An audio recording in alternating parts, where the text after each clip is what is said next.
Hi, I'm Esther, and I'd like to apologize ahead of time for the raspy voice that I have. I'm getting a little sick during finals week here at school, but I'm trying to push through. I am a jewelry major here at RISD, and it's a decision that I made on a whim. I've never done jewelry or metalsmithing before, and I can't be any happier. I love the department, and I'm very proud of the work that I've done and um, the things that we do there. Um, I am Korean American. My mother is Korean and my dad is American, and it's a huge part of the person that I am today. Growing up in both cultures and experiencing, I guess, somewhat two different lifestyles and getting the best of both worlds.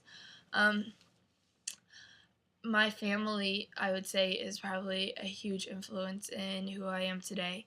I have a sister 15 years older than me, so a lot of my other cousins are also, there's also that huge age gap between me, and they've all treated me very well and have taken care of me. So um, they've been a huge part in teaching me who I want to become and who I want to aspire to be.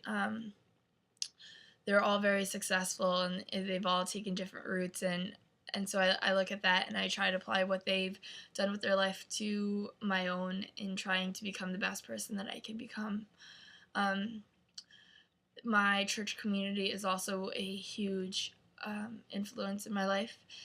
I grew up in a Christian household and I went to church every Sunday, and still continue to.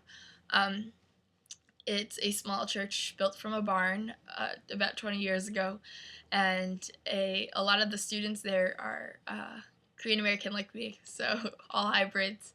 So it's been great to grow up with kids who are also growing the same two cultures as I am as Christians, in helping each other get through, this. I guess this identity crisis that we all kind of go through, and then also as Christians because it is such a controversial religion today. I think um, I would say that I am very hardworking. It's something that I take from both of my parents. They're really hardworking people, and I think too hardworking. And sometimes I think I'm also a little too hardworking, and I need to take a step back. Um, I like to think I'm funny. Sometimes I am usually the icebreaker for like the classroom setting, I would say. I'm not afraid to joke around and ask people questions about themselves. I'm honest and I have a lot of pride. I would say that is both my best quality. My worst quality is my pride. Positive in the fact that I walk around with a lot of confidence, and negative in the aspect that it's sometimes it creates a wall, and I think it's hard for me to get past that wall. I enjoy rowing is a huge, or I did enjoy it. I don't do it anymore, which is really sad. I grew up in Poughkeepsie, New York, and right on the Hudson River. So I was rowing since 7th grade, and I was a part of the crew team for all of high school. And the team had become my best friends and still are to this day. The rowing community is something that I still support even after I left for school. Um, I also really enjoy film photography. I do it on my spare time. Um, in the future, I guess I would really love to do art direction. That's, I guess, my dream job. I don't know how I'll get there, but I'm willing to do anything. I love adventure. I love change. I think a lot of people are usually scared of change, but um, I think I think change is fun. It's always bringing something new, something to look forward to, and I think that kind of drives my mom a little insane. She would say that I'm a little too wild all the time, just wanting, um, just I can't ever sit around. I always have to be doing something, going somewhere, doing something. um, I think that's a good thing. She doesn't. She just likes to see me like, sit and be just calm for a little bit. um, it, a lot of times my friends would say that my life is marked by tragedy. I think that's a bit of an exaggeration. I mean, surely I've seen some things in my life, but I I know I haven't seen nearly as many things as a lot of other people have. Um, the toughest thing that I think I had to battle is going through um, or having to deal with my mom having liver cancer when I was a freshman in high school. She we found out and she had to go through chemotherapy, so I had to witness a lot of the physical changes that she was going through.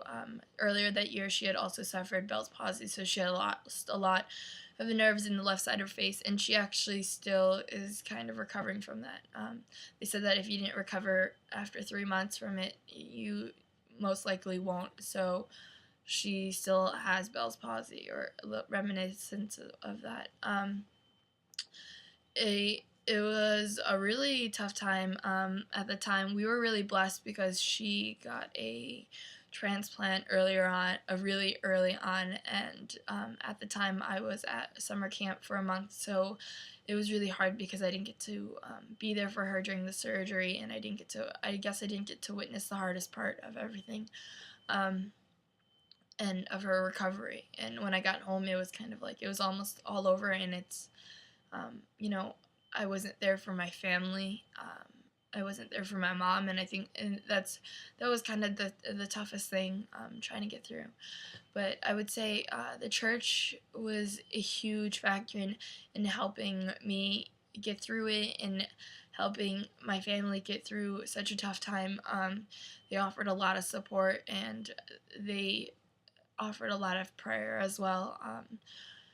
Being able to talk to a lot of the kids there was a huge helping hand, I would say. Let's see. I'm sorry this video isn't too crazy. I'm not really tech savvy or computer savvy at all, so I didn't really have a fancy way of taking this video or to edit, cool effects in. You can always check out, I guess, my Facebook because it's the newest thing these days, right? Yeah, so I guess to check out a little more of who I am. Also, I have a Tumblr account, which is a blog that I would say is another thing if you wanted to get to know me more, to check me out there. It's ekfell.tumblr.com. So, this is it, and thank you for listening.